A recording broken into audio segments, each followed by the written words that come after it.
Bismillahirrahmanirrahim. Assalamualaikum warahmatullahi wabarakatuh. Perkenalkan, nama saya Ibnu Abdillah Alawi. Kali ini saya akan menjelaskan bab tentang politik dan cinta tanah air dalam perspektif Islam.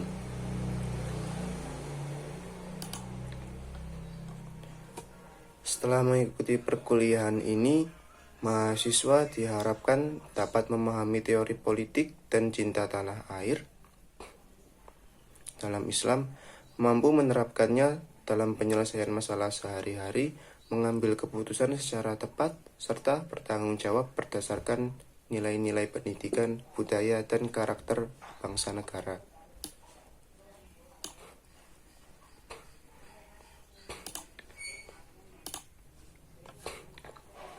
Peta konsep dalam bab ini adalah politik dalam perspektif Islam, variasi pandangan umat Islam dalam melihat relasi Islam dan negara, institusi khilafah dalam tradisi politik Islam, cinta tanah air menurut Islam. Definisi politik dalam Islam tidak jauh berbeda dengan definisi politik pada umumnya. Namun, dengan menitik beratkan pada sumbernya, yaitu Al-Quran dan hadis sebagai sumber utama. Politik Islam dikenal juga dengan istilah siyasah syariah.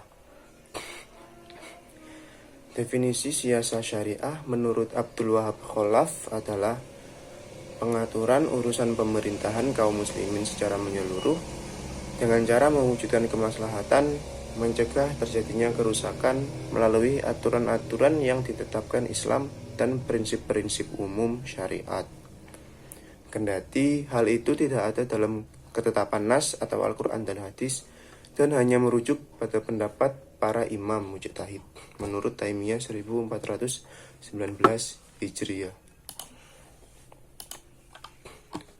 Variasi pandangan umat Islam dalam melihat relasi Islam dan negara terbagi menjadi dua: tipologi relasi agama dan negara, dan negara kesatuan Republik Indonesia.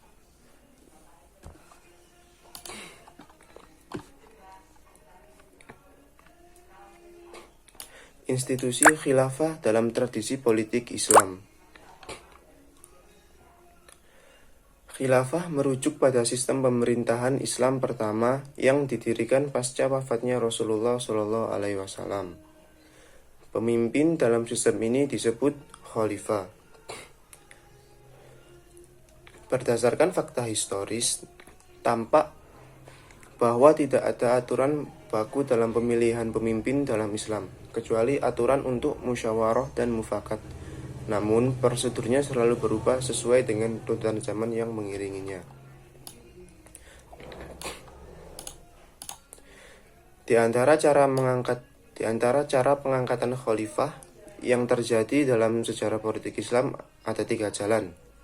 Yang pertama, pemilihan oleh mereka yang berhak memilih, penyerahan oleh khalifah terdahulu kepada putranya atau seseorang dari keluarganya yang bisa disebut waliyatul ahdi atau putra mahkota.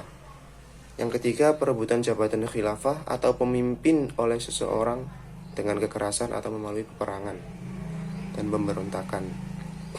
Berbeda dengan di Indonesia, karena Indonesia merupakan negara yang berdemokrasi. Indonesia memilih pemimpin menggunakan musyawarah untuk mufakat.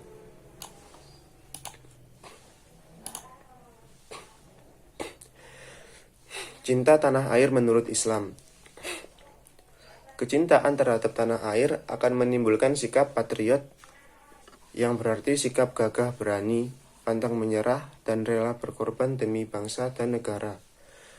Perwujudan sikap patriotisme dapat diwujudkan dengan cara menegakkan hukum dan kebenaran, memajukan pendidikan, memberantas kebodohan dan kemiskinan, menghindari perilaku yang mengarah pada korupsi atau hal negatif yang lainnya, meningkatkan kemampuan diri secara optimal, memelihara persaudaraan dan persatuan.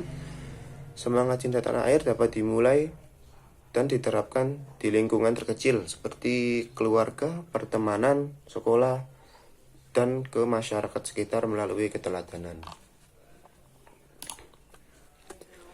Kesimpulan dari bab ini adalah Dalam pandangan Islam, politik dan cinta tanah air adalah hal yang harus dipahami umat muslim agar hidupnya lebih berkah. Sekian dari saya. Assalamualaikum warahmatullahi wabarakatuh. Terima kasih.